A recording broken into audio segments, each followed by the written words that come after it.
Hello everybody, welcome back to TechTube. I hope you all are doing great.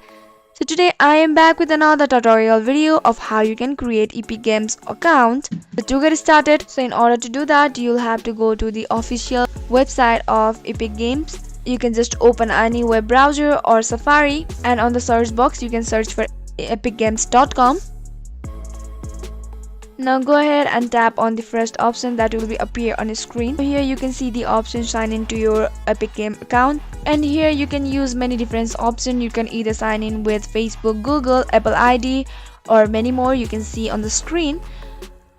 So here I'm choosing Facebook. So in order to log in, you'll have to connect your account to Facebook.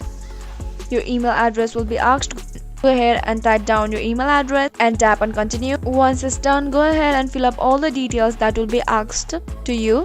You can just follow up the process that I have done on my screen. Once it's done, you'll be receiving your verification code on your Gmail. Go ahead and check on it. Simply type down your confirmation code. So once you type down your verification code, just verify your email. Once it's done, you are good to go. So that's all guys. This is how easily you can create Epic Games account. So if you found the video to be helpful and informative, go ahead and subscribe to our channel and also press the notification bell for more updates.